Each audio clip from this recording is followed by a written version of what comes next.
Ano anniversary? 130 million pang anibersaryo? Saan?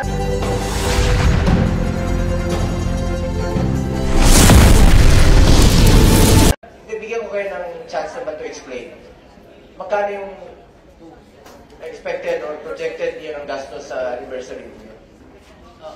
Magkano? Mr. Chair, the initial proposal ay 138 million proposal. Initial. Para saan po yun, Mr. Chair? Anniversary na, ma'am. Anniversary po. Ano anniversary? 130 million pang anibersaryo? Saan niyo kukunin ito? Anong gagawin nyo? Una saan kukunin at anong gagawin nyo sa 130 million pang anibersaryo nyo? Mr. Chair, Anibersaryo pang bigay ng additional package. Hindi, anniversary celebration, ma'am. Ang tanong ko lang kung saan niyo kukunin ito? Sa part ba ng working budget ninyo kukunin yung 138? That's criminal. Mr. Chair, Anniversary. ito po ay again proposal pa lang. Proposal, kaya nga, kung matutuloy ito, saan kukunin? Ay kukunin siya sa corporate operating budget. So part pa rin ng working budget ninyo? Ilang pasyente yung matutulungan yan? Yan, ang pinapakompute ko sa inyo. Baka naman pang, let's give it a benefit of the doubt, Mr. Chair, anniversary budget, third year sa sila, 137 million, 138 million. Siguro naman, hindi naman yung Christmas party or celebration. Siguro naman hindi biyahe. Siguro naman hindi pagkain ng mga officers. Siguro, ito ay palaganap ng mga package, di ba po? Ano ba yung 138 million? Mr. Chair. Ano ba? Mr. Chair, sorry. Pakisalita, no? Yes. Yung 138 million, saan gagamitin at saan nagagaling? Tapos balik sa tanong ko na yung 600 billion at 431 billion, hindi pa rin maliwanag kung pareho pa to o iba po. Mr. Chair, we'll just explain very quickly, just for the purposes of to expedite the discussion. What was approved by the board and what was decided in PhilHealth already is the budget for the 30th anniversary was brought down to a few 100,000 pesos only. So maybe we can just to clarify everything. There's nothing, there's no hundreds of millions, there's no millions. So just so that we can continue with the discussion, please. What is this on the board? Yun ang tinanong ko kanina, sabi mo, you will explain it later. Yes. So nauna niyo pong sinagot yung mga tanong ni Senator Ligada kaysa sa mga tanong ko na hindi pa rin nasasagot until now. Pakisagot po na. So just to answer na very quickly, Mr. Chair, we are only planning to spend a few 100,000 pesos for 30th anniversary. Yan lang po, wala pong mga excessive spending. Ibig sabihin, just to simplify the discussion. Projected pa lang ito. Actually, may mga proposals, but if this... Hindi pa natutuloy. So good. Thank you for asking that. You're spending a few hundreds of thousands, but we see on the board, it is not consistent with what the CEO is saying. It's 137.7 million. What is this? An invention, a proposal of some brilliant person? Buti na lang, merong nagkontra at may board. Ano ba ito? Gala night and Sports Fest, 32 million and 13 million. Habang ang dami-daming nangangailangan ng healthcare. Anyway, erase na ito. Who's a smart person who did this? Mr. Chair, this was endorsed by a group inside PhilHealth. Sino yung grupo? You have to name the group because you have to enlighten that group. Kung hindi po dinis-approve ng board ito at hindi kami nanonood sa inyo, walang oversight function ang Senado, ang Congress, you could have. Because you're a GOCC, we don't watch you every day. Mr. Chair, Madam. Sino po ang brilliant na nagbigay nito? We have an anniversary committee. Sino po ang head ng anniversary committee? The anniversary committee po is headed by Mr. Ray Balenya. Yes. Can that person, please, not now, don't waste our time, give a memo to the chair of the Finance Committee, of the Health Committee, on why the person and the group thought of using 137 million of PhilHealth funds for giveaways and a gala night. We will submit, Your Honor, we will submit it within the day to Congress. No? A sports meet To the Senate. for 32 million and a gala night with PROs, I hope it's a GROs, at 13 million. And Galenite with HOs for not 4 million, blah, blah, blah. And, okay. We took in umbrellas for 7.9 million. What's this?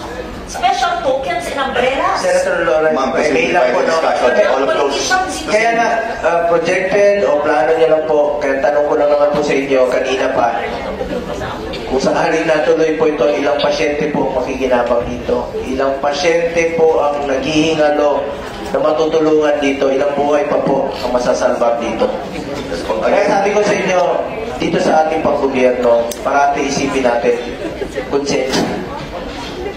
Up to the 600 billion, yung mahiwagang 600. Ibig nyo sabihin, iba pa yung, meron kayong 600 billion, meron pa kayong 281 billion na reserve, at meron pa kayong 150 billion na surplus. Kano ko po, itong 281 at 150, total 431, ay parte ng 600. Explain Iba pa ko. Hindi ma'am, explain ko siya ng konti. Kasi nandito na kami. Kaya Iba yung sinasabi na, iba yung nababasa namin, iba yung sinabi mo sa plenary, iba rin po yung sinasabi mo dito. Ano, para sa kaalaman po ng mga kababayan nating nakikinig at nangangamba sa kanilang benepisyo mula sa PhilHealth, paliwanag po ano yung 600 billion, kung parte ba itong 431 o 489. Paki-simplify lang po. Yes po. Huwag niyo pong lituin ang ating mga kababayan. Yes po. Ang pinag-usapan po natin dito actually kung sa accounting po balance sheet to.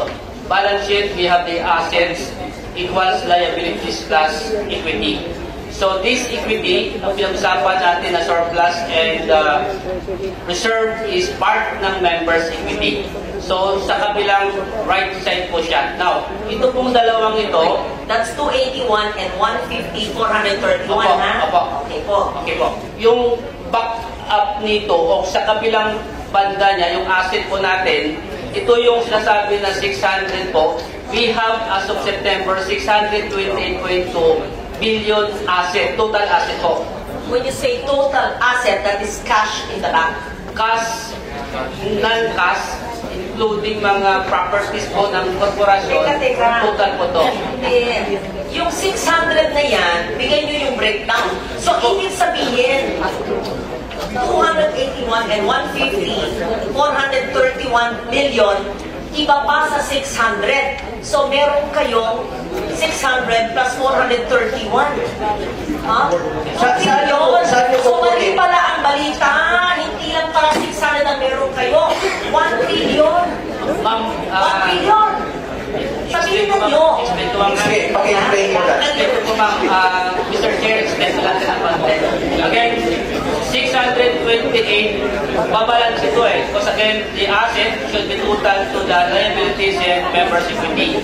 Now, on the part of the asset natin, we have 628.2 as of September. Sa 600, Ulit.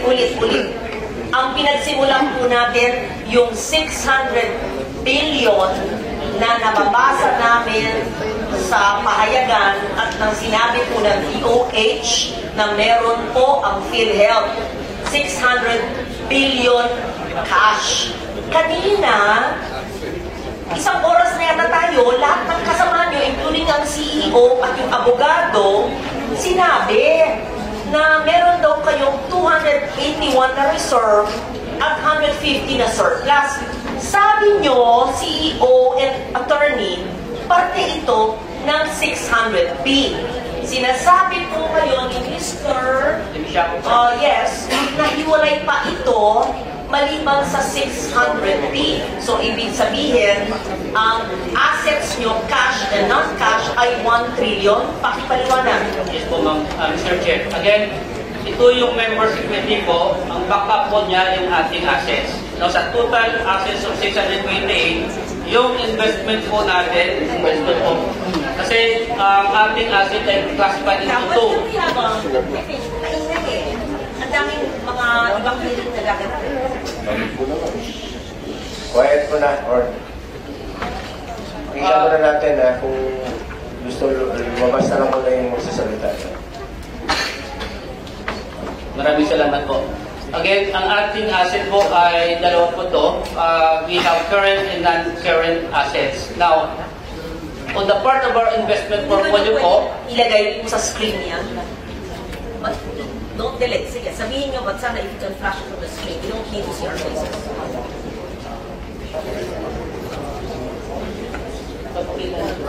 Sige, pakibasa ko. Ma'am, Mr. Chair, Honorable Ligarda, again, dalawang klase po yung ating assets, current and non-current assets. Now, as mentioned by our PCO, the total investment portfolio, 489, dito po siya nasa asset po. So, ibig sabihin, our reserve and our surplus, ang backup niya ay ang ating assets. Now, sa asset po nito, malaki 489. Opo, malaki. Assets. And these are current assets. Investment portfolio po yung 489. 489. Investment portfolio. So, ibig sabihin, ito po ay cash na ini-invest po ninyo para ini-invest po nyo sa bangko, sa financial institution na meron pong interest. Tama ba ho? Opo. I-breakdown po natin, ma'am. Ano po? I-breakdown po natin. One question lang, ano, kinukonsider mo ba ang PhilHealth as negosyo o medical insurance? Health insurance po tayo. Health. Opo. Very clear po sa amin. Paintindi mo sa mga kababayan natin ha. At yung pangalawang tanong, saan nyo kukunin ang inyong working budget for next year na 200, how much is that? 280? 281. Saan nyo kukunin dito sa sinasabi ninyo? Opo, the source of our 284 corporate operating budget sa year 2025 estimated direct contribution of 203 billion, investment income of... Direct contribution, ito yung amin. Amin to. Atin po, atin. Atin yun, Opo. kata sweldo natin. Opo. So, yung sweldo natin, ito yung sa working budget ninyo next year. Opo. Nakolekta na to, hindi pa? That is estimated po. Estimated pa, kukolektahin pa. Sa 2025 po. Out of 283, magkano? 284 po. 203 ay estimated. Yung 81, saan nyo kukunin? Ang again, yung other portion, my investment income estimated at 20 billion, Mr. Chair. And the difference of 48 ay kukunin natin siya doon sa surplus. Sa surplus na siya. 48 billion yan. So, may pagkukunan kayo? Opo. May Can you pagkukunan. assure the public na makukuha to? Yes po, Mr. Chair.